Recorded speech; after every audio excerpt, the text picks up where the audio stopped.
하나님의 말씀은 사도행전 4장 5절에서 12절까지입니다. 신약성경 192쪽 사도행전 4장 5절에서 12절까지입니다. 이튿날 관리들과 장로들과 서기관들이 예루살렘에 몰렸는데 대제사장 안나스와 가야바와 요한과 알렉산더와 및 대제사장의 문중이 다 참여하여 사도들을 가운데 세우고 묻되 너희가 무슨 권세와 누구의 이름으로 이 일을 행하였느냐. 이에 베드로가 성령이 충만하여 이르되 백성의 관리들과 장로들아, 만일 병자에게 행한 착한 일에 대하여 이 사람이 어떻게 구원을 받았냐고 오늘 우리에게 질문한다면 너희와 모든 이스라엘 백성들은 알라. 너희가 십자가에 못 박고 하나님이 죽은 자 가운데서 살리신 나사렛 예수 그리스도의 이름으로 이 사람이 건강하게 되어 너희 앞에 섰느니라. 이 예수는 너희 건축자들의 버린 돌로서 집 모퉁이의 머릿돌이 되었느니라. 다른 이로서는 구원을 받을 수 없나니 천하 사람 중에 구원을 받을 만한 다른 이름을 우리에게 주신 일이 없음이라 하였더라. 아멘.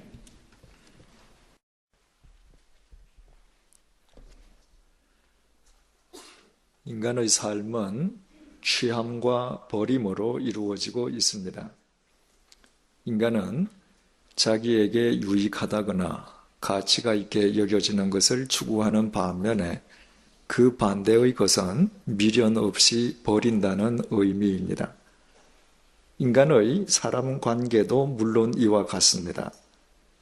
자신이 필요로 한다거나 자기에게 도움이 되는 사람과는 더 깊은 연을 맺기 위해서 안달하지만 도움은커녕 짐이 된다고 여겨지는 사람들은 가차없이 버리고 살아갑니다. 어떻게 생각하면 이기적일 수밖에 없는 인간들이기에 이것은 오히려 당연한 일이라고 말할 수 있을지도 모르겠습니다. 문제는 취함과 버림의 기준이 저마다 다 다르기에 막상 현실의 삶 속에서 버리지 말아야 될 것을 버리고 취하지 말아야 될 것을 취하는 어리석음을 범한다는 데에 있습니다. 1960년대 제3공화국의 외무부 장관을 역임했던 이동원 선생의 회고록 속에는 우리나라 박정희 대통령과 미국 닉슨 대통령 간에 얽힌 비화가 소개되고 있습니다. 1960년에 리처드 닉슨은 미국 현직 부통령이라는 이점을 안고 대통령 선거에 출마했지만 민주당의 존 F. 케네디 후보에게 고배를 맞습니다. 그로부터 2년 뒤에 닉슨은 캘리포니아 주지사 선거에서마저도 낙선, 정치적으로 다시는 재기할 수 없는 사람처럼 여겨지게 됩니다. 그 직후에 야인인 닉슨이 한국을 방문했습니다. 당시 주한 미 대사이던 브라운 대사는 미 합중국 부통령이었던 닉슨의 전력을 존중해서 개인 자격으로 김포공항까지 가서 닉슨을 영접합니다. 그러나 한국 정부를 대표해서 출영 나온 사람은 아무도 없었습니다. 닉슨은 브라운 대사의 차에 몸을 싣고 아무도 자신을 반겨주지 않는 서울 시내로 처량하리만치 쓸쓸하게 입성했습니다. 브라운 대사는 비록 닉슨이 야인이 되긴 했지만 한때 한국 최고의 맹방이었던 미국의 부통령이었음을 감안해서 박정희 대통령이 닉슨을 위한 만찬을 베풀어 줄 것을 청와대에 요청했습니다. 청와대는 이런 지하에 거절을 했습니다. 브라운 대사는 이동원 장관의 도움을 청합니다. 이동원 장관은 박정희 대통령에게 닉슨이 미 합중국의 부통령을 역임한 만큼 세계 정치와 안보에 대한 많은 정보를 갖고 있을 것이므로 그를 위해서 만찬을 베풀어 줄 것을 박 대통령에게 수차례에 건의합니다. 그러나 박 대통령은 그 역시도 거절합니다. 그 대신에 지극히 제한된 시간 동안의 짧은 접견만을 허락했습니다. 그것은 닉슨의 전력에 비추어 볼 때 참으로 박절한 대접이었습니다. 닉슨이 한국을 출발하기 전날 밤에 브라운 대사는 미 대사 관저에서 브라운 대사를 위한 만찬을 열고 한국의 전 강요를 초청했습니다. 그러나 그 만찬에 참여한 한국의 장관은 이동원 장관뿐이었습니다. 똑같은 시간에 박 대통령이 청와대로 모든 장관을 불러서 함께 만찬을 가졌기 때문이었습니다. 결국 닉슨을 위해서 화려하게 준비되었던 만찬은 쓸쓸하게 끝나버리고 말았습니다. 당사자인 닉슨으로서는 결코 달가울 리 없는 일이었습니다. 박정희 대통령이 그토록 닉슨을 철저하게 외면하고 홀대했던 것은 닉슨은 이제는 쓸모 있는 사람이 아니라고 판단했기 때문이었습니다. 박정희 대통령에게 정치적으로 재기불능인 것처럼 보이는 닉슨은 안중에도 없었던 것입니다. 그런데 박 대통령에게 그토록 철저하게 외면당했던 닉슨이 1968년도에 미 대통령에 당선되어 세계 최고의 지도자로 화려하게 복귀했습니다. 닉슨은 대통령직에 취임하는 즉시 닉슨 독트린을 발표하고 주한 미군 철수를 공포했습니다. 가장 놀라고 당혹스러운 사람은 박정희 대통령이었습니다. 박 대통령은 공식 외교 채널을 통해서 닉슨 대통령에게 정상회담 요청을 했지만 닉슨은 묵살해버리고 맙니다. 박 대통령은 자신이 동원할 수 있는 모든 개인 채널을 동원해서 닉슨과의 회담을 요청했지만 닉슨에 의해서 계속 묵살당합니다. 그러나 박 대통령의 거듭되는 요청에 닉슨은 박 대통령에게 정 자신을 만나고 싶으면 워싱턴의 백악관이 아니라 캘리포니아 세크라멘토로 오라고 연락을 합니다. 업무 일정상 백악관에서는 만날 수 없으므로 자신의 휴가 기간 중 자기 별장이 있는 곳으로 오라는 의미였습니다. 자기 별장에서 박 대통령과 격이 없는 대화를 나누면서 개인적인 친분을 더 깊이 하기 위함이 아니었습니다. 자신이 박 대통령에게 당한 대로 되갚기 위함이었습니다. 마침내 1969년 8월 20일 박정희 대통령은 닉슨이 지정한 캘리포니아 세크라멘토로 날아갔습니다. 사전에 닉슨 대통령은 박정희 대통령의 숙소 겸 정상회담 장소로 이용될 예정이었던 세인트 프란시스 호텔 현관에서 박 대통령을 영접하기로 약속되어 있었습니다. 그러나 박정희 대통령이 프란시스 호텔 현관에 도착했을 때 닉슨은 그곳에 나타나지 않았습니다. 닉슨 대통령은 외교 관례를 무시하고 회담 장소에서, 그것도 회담 장소 입구가 아니라 자기 자리에서 박 대통령을 맞았습니다. 그날 밤에 닉슨 대통령이 박 대통령을 위해서 베푼 만찬에 참석한 미국의 강요는 미 국무장관 한 사람밖에 없었습니다. 닉슨 대통령이 다른 장관은 아예 초청조차 하지 않았기 때문이었습니다. 그러나 닉슨의 보복은 그것으로 끝나지 않았습니다. 1971년 3월 27일 미 제7사단을 한국에서 철수시키므로 미군이 한반도에 주둔한 지 23년 10개월 만에 한반도에서 미군을 철수시킨 최초의 대통령이 되었습니다. 그때 국가 안보와 국민의 생명을 책임진 통수권자로서 박정희 대통령이 겪었을 모멸감과 곤혹이 얼마나 컸겠습니까?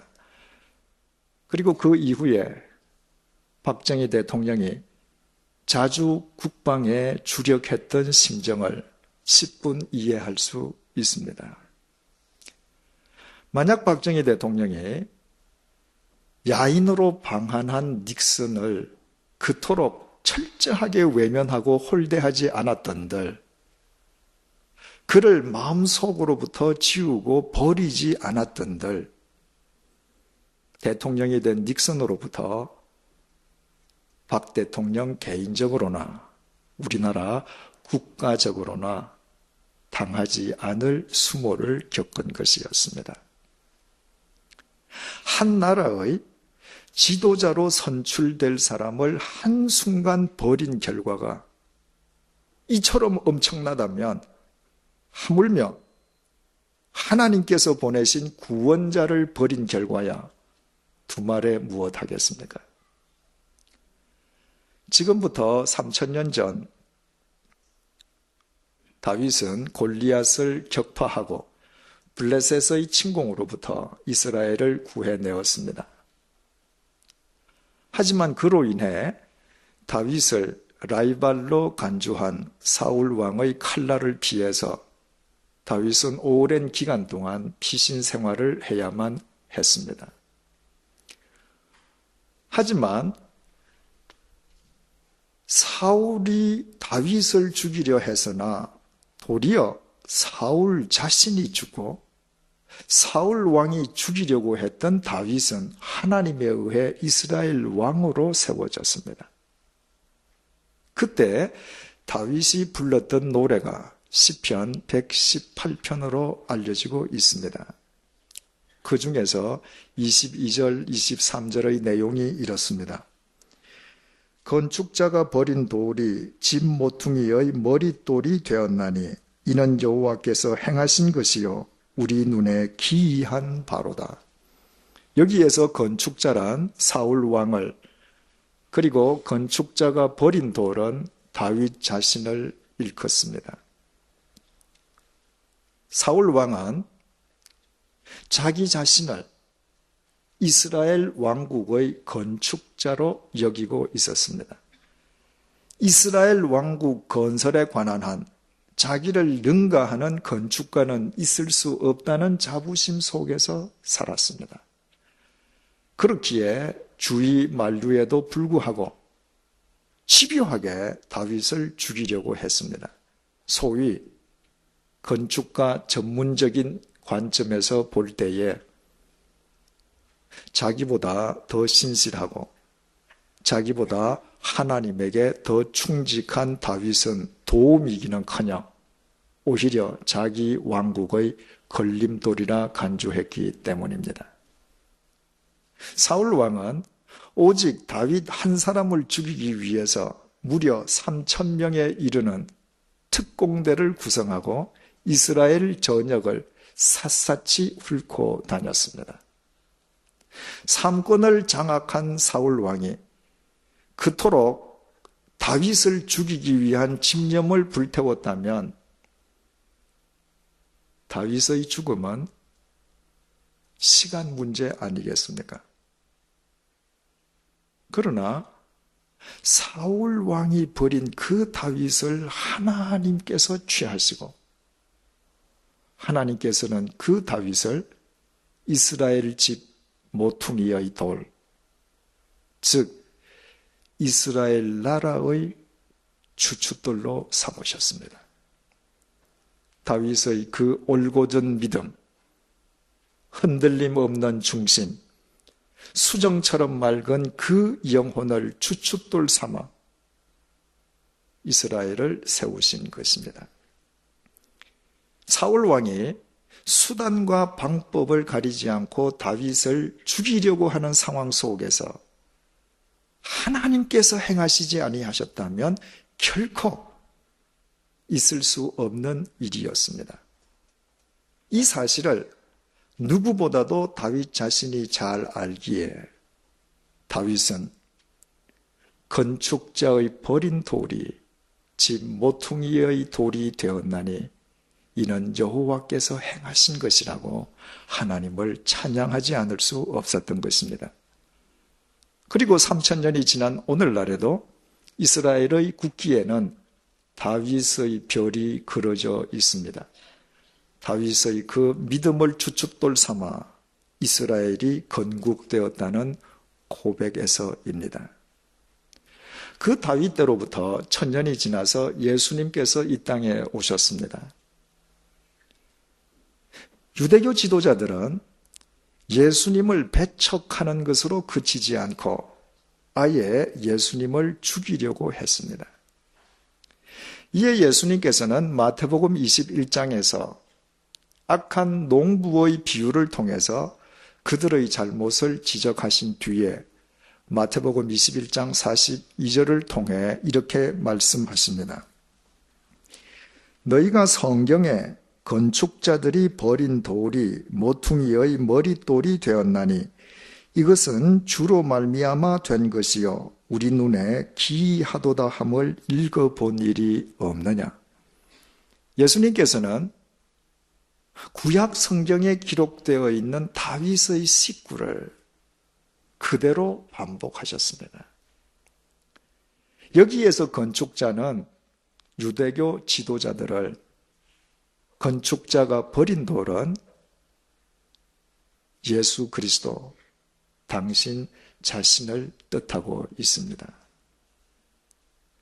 유대교 지도자들은 하나님 나라에 관한 한 자신들이 최고의 건축자란 자부심 속에서 살았습니다. 소위 그 건축자의 입장에서 볼 때에 나사렛 빈민 출신이면서도 하나님의 독생자를 자칭하는 예수 그리스도는 하나님 나라의 회방꾼에 지나지 않았습니다. 그래서 그들은 가차없이 예수 그리스도를 제거해버렸던 것입니다. 하지만 그들이 버린 예수 그리스도를 하나님 아버지께서는 하나님 나라의 주춧돌로 삼으시고 그 주춧돌 위에 당신의 몸된 교회를 세우셨습니다. 그래서 예수님께서는 소위 너희들이 종교 지도자라고 하면서 건축자가 버린 돌이 집 모퉁이의 돌이 되었다는 이 하나님의 말씀도 읽어본 적도 없고 알지도 못하느냐고 그들을 질타했던 것입니다. 그리고 우리는 오늘 주님의 바로 이 말씀을 본문 속에서 다시 접하게 됩니다.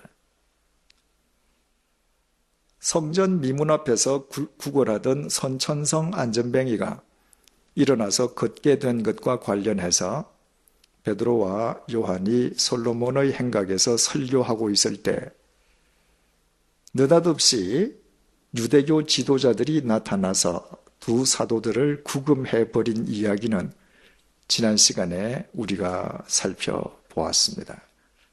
이제 오늘 본문 5절에서 7절을 주목해 보시겠습니다. 이튿날 관리들과 장로들과 서기관들이 예루살렘에 모였는데 대제사장 안나스와 가야바와 요한과 알렉산더와 및 대제사장의 문중이 다 참여하여 사도들을 가운데 세우고 묻되 너희가 무슨 권세와 누구의 이름으로 이 일을 행하였느냐. 대제사장 안나스와 가야바를 비롯한 유대교 지도자들이 이튿날에 모두 한자리에 모였습니다. 대제사장 가문이 장악하고 있는 유대교 최고 의사 결정 기구인 산헤드린 의회가 열린 것입니다. 그들은 두 사도들을 한가운데에 세워놓고 도대체 누구의 이름으로, 무슨 권세로 안전뱅이를 고쳐주고 예수 그리스도의 부활을 증언하는지 엄히 물었습니다. 이에 대한 베드로의 답변은 8절에서 10절에 기록되어 있습니다. 이에 베드로가 성령이 충만하여 이르되 백성의 관리들과 장로들아, 만일 병자에게 행한 착한 일에 대하여 이 사람이 어떻게 구원을 받았느냐고 오늘 우리에게 질문한다면 너희와 모든 이스라엘 백성들은 알라. 너희가 십자가에 못 박고 하나님이 죽은 자 가운데서 살리신 나사렛 예수 그리스도의 이름으로 이 사람이 건강하게 되어 너희 앞에 섰느니라. 웬만한 사람이라면 산헤드린 의회에 소환되는 것만으로 그 분위기와 권위에 압도되어 주눅이 든 채 할 말도 제대로 못할 것입니다. 그러나 베드로는 전혀 주저함이 없이 바로 너희들이 못 박아 죽인 예수 그리스도, 그러나 하나님께서 다시 살리신 예수 그리스도, 그 예수 그리스도의 이름으로, 그 예수 그리스도의 권세로 그 모든 일이 일어났음을 분명히 밝혔습니다. 그리고 베드로의 답변은 11절, 12절에서 이렇게 끝을 맺습니다. 이 예수는 너희 건축자들의 버린 돌로서 집 모퉁이의 머릿돌이 되었느니라. 다른 이로서는 구원을 받을 수 없나니 천하 사람 중에 구원을 받을 만한 다른 이름을 우리에게 주신 일이 없음이라 하였더라. 지금 베드로 앞에 앉아있는 유대교 지도자들은 하나님 나라의 건축가임을 자임하면서 예수 그리스도를 십자가에 못 박아 죽인 장본인들입니다. 그러나 하나님 나라와 하나님의 구원에 관한 한, 그들이 버린 예수 그리스도 이외에 하나님께서는 그 어떤 주춧돌도 이 땅에 허락하신 적이 없음을 베드로는 주님의 말씀을 인용하여 천명했던 것입니다. 예수 그리스도 이외에는 그 누구도 하나님 나라와 인간을 위한 참되고도 영원한 주춧돌이 될 수 없다는 의미였습니다. 1950년대에 미국의 부통령을 역임했다면 한국 대통령보다 훨씬 더 많은 세계적 정보를 갖고 있지 않겠습니까? 그런데도 왜 굳이 박정희 대통령이 방한한 닉슨을 외면했겠습니까? 적어도 한국 정치와 안보에 관한 한 자기만한 건축자는 있을 수 없다는 자신감 때문이었습니다. 아무리 미국 부통령을 역임했다 할지라도 닉슨의 조언 정도는 필요 없다는 의미였습니다. 왜 사울 왕이 골리앗의 침공으로부터 이스라엘을 구해내었을 뿐만 아니라 자신의 사위인 동시에 충신인 다윗을 그토록 집요하게 죽이려고 했겠습니까? 바로 자기 자신만이 이스라엘의 주춧돌이라 확신했기 때문입니다.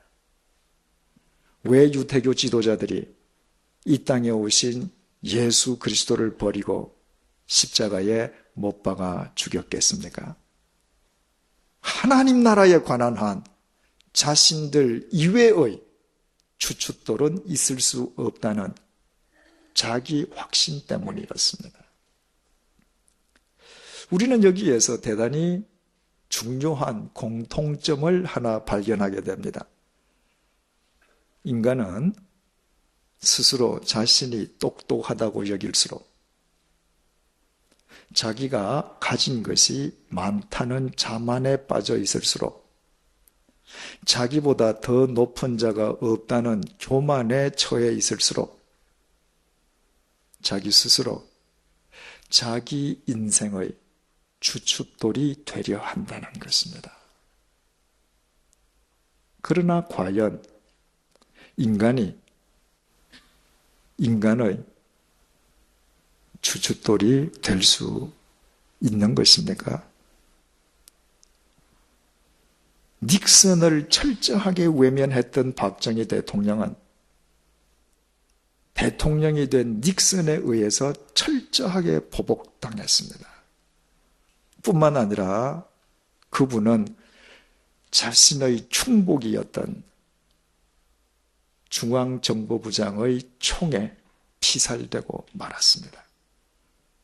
사울 왕은 자신이 그토록 믿었던, 그리고 자신이 그토록 자랑하던 자신의 전 군대와 사랑하는 자기 세 아들들이 한날 한시에 한 장소에서 전멸당하는 것을 자기 눈으로 목격했을 뿐만 아니라 끝내 그 자신도 자살로 생을 마감했습니다. 유대교 지도자들은 자신들에게 임하신 메시아를 십자가에 못 박은 가장 어리석고 사악한 집단으로 전락하고 말았습니다. 인간은 그 어떤 경우에도 자신을 위해서든 타인을 위해서든 인간을 위한 인간의 주춧돌이 될 수 없습니다. 인간의 그 어떤 사상이나 철학도 인간을 위한 영원한 주춧돌이 될 수는 없습니다. 인간이 하나님 나라의 주춧돌이 될 수는 더더욱 없습니다. 그렇지 않습니까?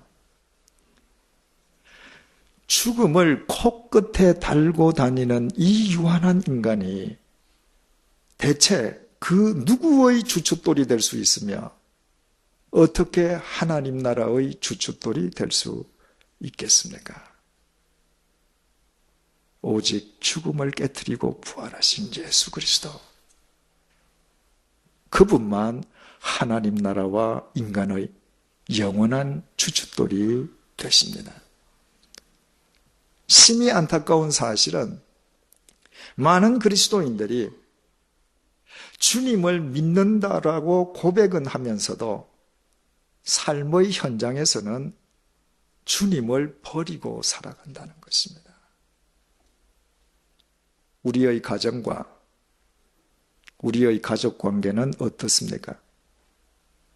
예수 그리스도를 주춧돌 삼고 예수 그리스도 안에서 서로 사랑하며 각자 자신의 의무와 책임과 헌신과 봉사를 가정 안에서 다하고 있습니까?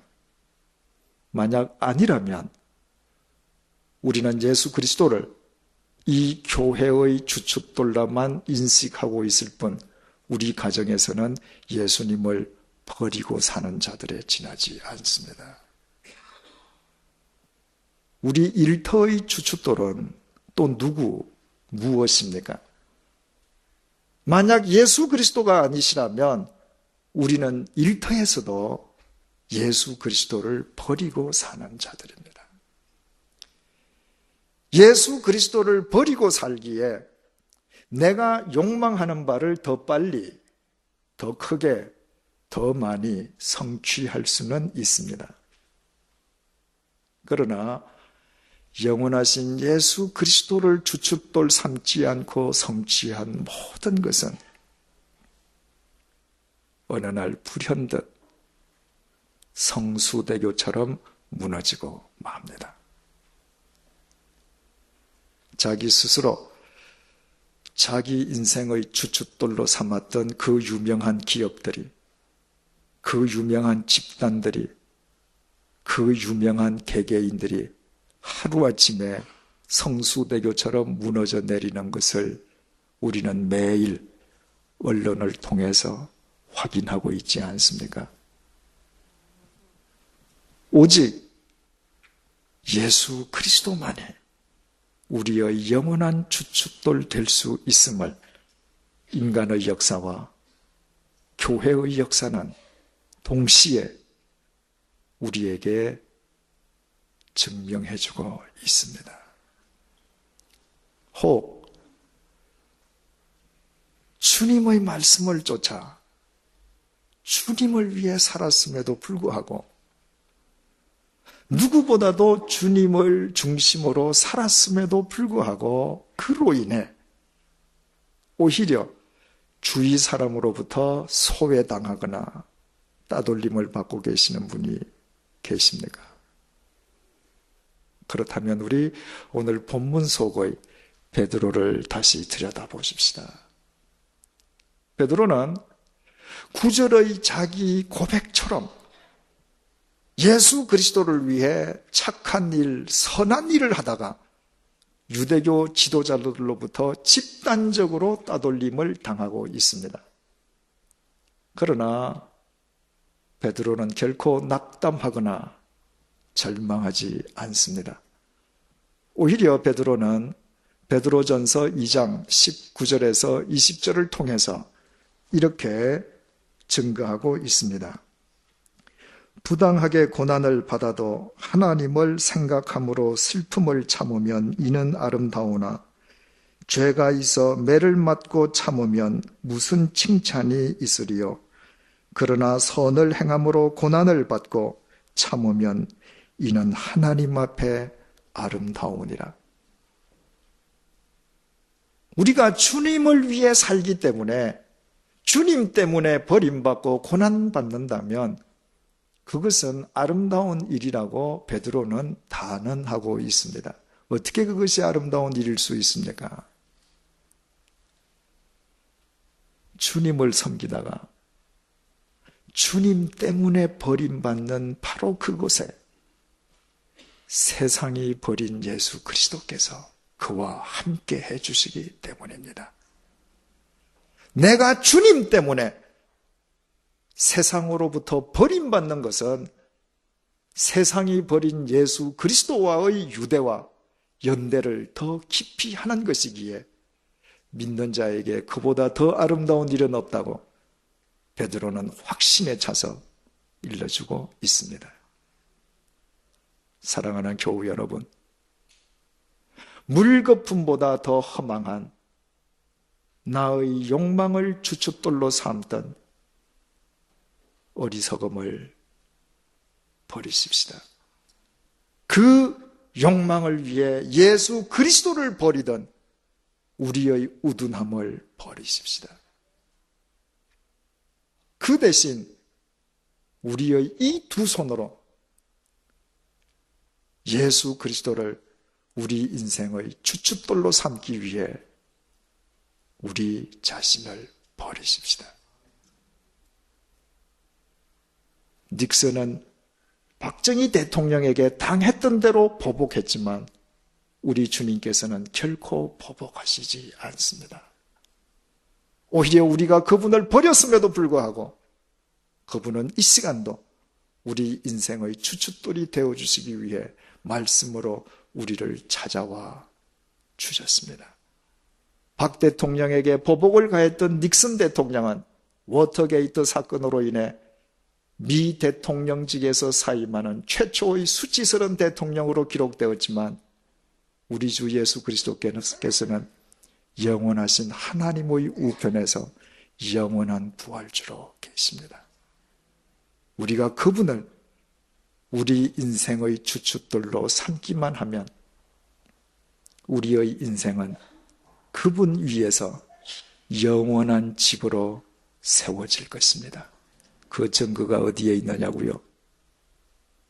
2000년 전에 무식한 갈릴리 빈민 출신의 베드로가 예수 그리스도를 주춧돌로 삼음으로 인류의 역사를 새롭게 하는 사도가 되었을 뿐만 아니라 오늘 이 시간까지 본문을 통해 우리 가운데 살아있다는 이 확고한 증거 외에 무슨 증거가 또 달리 필요하겠습니까? 기도하겠습니다. 코끝에 죽음을 달고 다니는 유한한 나 자신을 내 인생의 주춧돌로 삼느라 주님을 믿는다면서도 내 삶의 현장에서는 늘 주님을 버리고 살아왔습니다. 그 결과 영적 안전뱅이가 되어 천하를 주고도 바꿀 수 없는 나의 귀한 인생을 허망하게 허송하고 말았습니다. 그동안 내가 영적 안전뱅이로 살아온 까닭에 내 주위 사람들이 겪어야 했을 괴로움이 얼마나 크슬는지는 상상조차 할 수 없습니다. 이렇듯 우리가 삶의 현장에서 매일 주님을 버려왔음에도 주님께서는 보복으로 되갚으시지 아니하시고 도리어 우리 인생의 주춧돌이 되어주시기 위해 이 시간 우리를 다시 찾아와 주심을 감사드립니다. 죽음을 깨뜨리신 주님의 진리와 생명과 사랑의 주춧돌 위에 우리 모두 바로 서게 도와주옵소서. 그 주춧돌 위에서 우리의 인생이, 우리의 가정과 일터가, 그리고 이 사회가 성전 미문앞 안전뱅이처럼 회복되게 도와주옵소서. 그 주춧돌 위에서 엮어지는 우리의 하루하루가 허망하게 사라지는 물거품이 아니라 영원한 진리의 실체로 축적되게 하여 주옵소서.